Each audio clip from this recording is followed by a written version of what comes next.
Hey y'all, welcome to Robin on the Farm. Today I'm making two pies. I'm making a pumpkin pie and a pecan pie. And these are the traditional Thanksgiving pies here in America, but my pumpkin pie and my pecan pie are a little bit different than most. My pumpkin pie is made with sweetened condensed milk instead of the regular evaporated milk. And this will give you a richer, creamier, thicker pumpkin pie that I think is really good. And my pecan pie is made without corn syrup. Instead of that, I use brown sugar and maple syrup. So that makes it a little bit different too, and these are really good. These are the recipes that I always make for my Thanksgiving feast. So these are a part of my family tradition. Now, in my last video, I showed you how to make this really easy pie crust. This is pie crust that's made using a food processor to make it just really quick and easy. So if you need to know how to make the pie crust, go watch that video first. I will link it with this video. So today I'm going to be making the fillings for the pumpkin pie and the pecan pie, and then I'm going to bake them. So let's just get started. Like I said, these are really delicious, really good, really easy pies to make. And they're great to make together because they're baked at the same temperature for the same amount of time. So it just makes it so easy. Let's just get started. Okay, so for our pumpkin pie, I'm going to start with 1 can. This is a 15-ounce can of 100% pure pumpkin. I'm not using the pumpkin pie filling. That's cheating a little bit, but I did do that for a long time. But today I'm going to use the pure pumpkin puree. I do like the pumpkin pie filling, but when you use this, you can have more control over the flavors that you use, and it just makes it that much better. Okay, so to that, I'm going to add this 1 can of sweetened condensed milk. This is a 14-ounce can, and I'm going to use the whole thing. So this is in place of sugar, and it just makes it really good and thick and rich and creamy, like I said. So add that entire can. Now I'm using my KitchenAid stand mixer today, but this is so easy, you really don't even need a mixer of any kind. You can just put all this in a bowl and just mix it together by hand and then put it in your pie crust and throw it in the oven. But, you know, this is a little bit easier and faster for me, so I might as well just use my KitchenAid. Okay, next I want 2 eggs. Just 2 large eggs, cracked. Your mixer will mix them up for you. Next, I'm gonna use 2 teaspoons of this pumpkin pie spice. But if you don't have any pumpkin pie spice, you can use 1 teaspoon of cinnamon, half a teaspoon of ground ginger, and half a teaspoon of ground nutmeg. That works too, but I have this pumpkin pie spice, so I'm gonna use 2 teaspoons of this. And all this is really cinnamon, nutmeg, cloves, that kind of thing. Now, if you like your pumpkin pie to be stronger in flavor, you can use more of these seasonings. If you like it a little less strong, then you can use less. So you get to decide how you want it, which is the great thing about making homemade food and homemade pies. You get to control everything about it.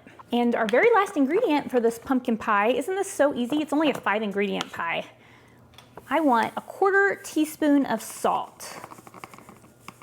Pour that not over your bowl, or you might get too much salt and your whole thing will be ruined. So a 1/4 teaspoon of salt, throw it right on in there.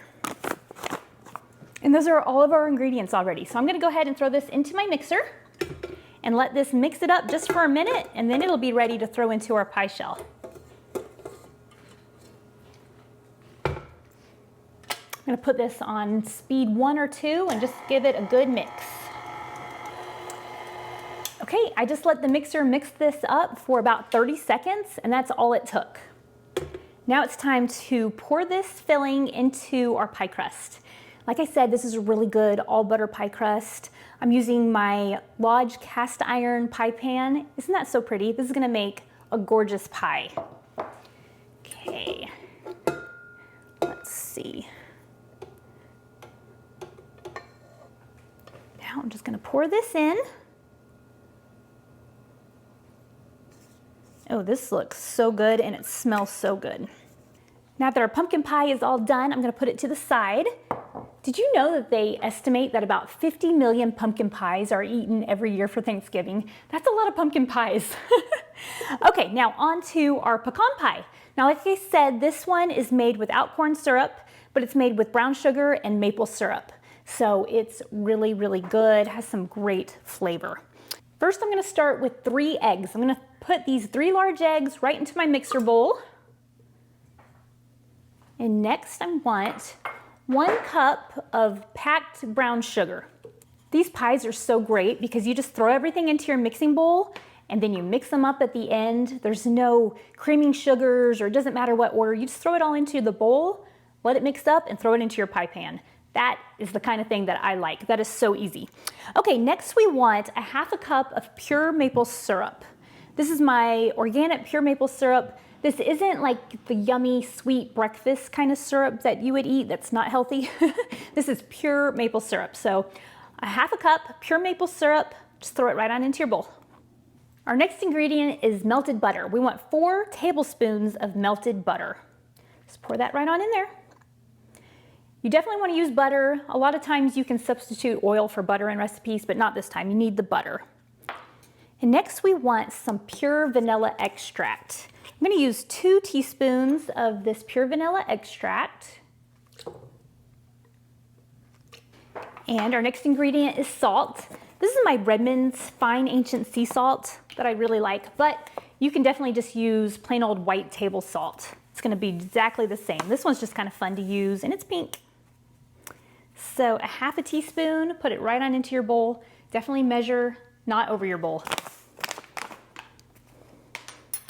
And our very last ingredient are chopped pecans. You can use whole pecans if you want.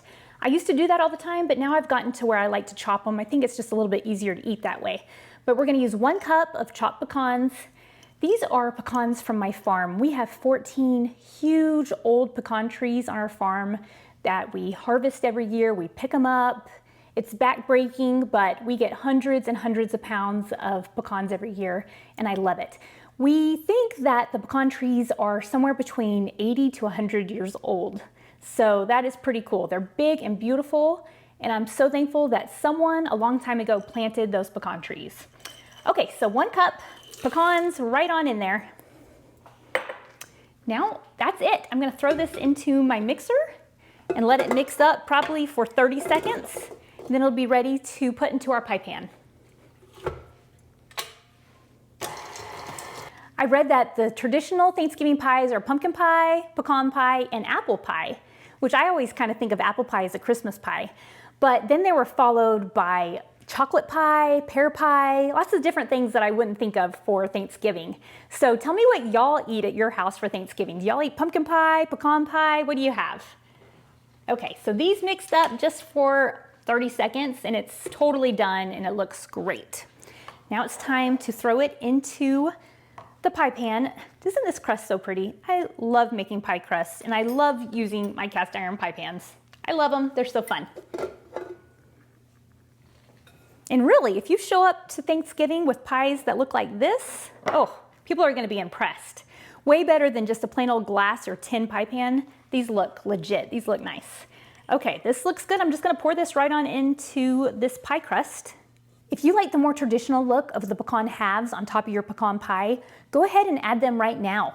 You can still decorate the top. They will stay exactly where you put them. Now both of these pies are ready to go in the oven. This is what I'm gonna do. My oven is preheated to 400 degrees. I'm gonna put both of these pies in at the same time, and I'm gonna let them bake for 10 minutes at 400 degrees. Then I'm gonna leave them in there, put the oven down to 350 degrees, and I'm gonna let them bake for another about 35 minutes. Could be closer to 30 minutes for you, it could be closer to 40 minutes. Everybody's oven is different, so it's kind of hard for me to tell you exactly how long it's gonna take. But for me, it's usually about 35 minutes, and then they're gonna be ready. About halfway through that baking time, I'm gonna check on the crust. If it's getting a little brown, I'm gonna come in and put some tin foil on it so that it doesn't burn, because that would be so sad, because this crust is so good and flaky, you're gonna wanna eat this crust. So I'm gonna go ahead and put these in there, and I will show them to you when they're ready. Our homemade pumpkin and pecan pies are ready. They are fresh out of the oven. Now it's time to let them cool. I'm gonna throw these into the refrigerator and let them cool and set up, and then it'll be time to slice into them. Here's our homemade pumpkin pie and pecan pie, and let me just tell you, they are so good. I didn't get another video after I took them out of the oven and put them in the refrigerator to chill and set up. Instead, we got into them because they are so good. But you can see inside of them. They don't look as pretty as they did whole, but you can see the inside of that pecan pie and this pumpkin pie. Oh, so good. So after I turned the oven down, this one baked for 35 minutes, and this one actually went 50 minutes. I was thinking that I always got them out at the same time, but no, I went back and looked at my recipe, and this one does take about 50 to 55 minutes after you turn the oven down.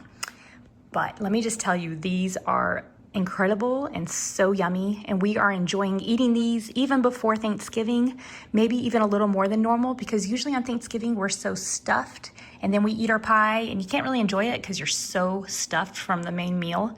But these are so good. I will definitely be making more before Thanksgiving so that we can have them with our feast, but this has been fun to eat these early.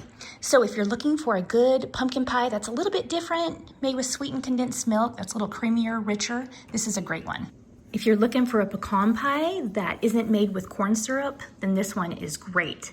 That brown sugar and the maple syrup, oh, it just tastes so good. And you still get the same texture and really the same taste to me, even though it has a little bit something extra because of the maple syrup.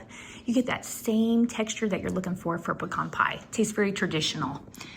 But I will put the recipe for these pecan pie and pumpkin pie down in the description. You can click on the link, print it out, share it. I appreciate you being here with me on Robin on the Farm. I hope y'all have a fantastic and happy Thanksgiving. Robin's in the kitchen, dough beneath her hands, wheat from the fields and eggs from her land. Sunlight through the window, a warm golden glow. She's working hard to make that dough.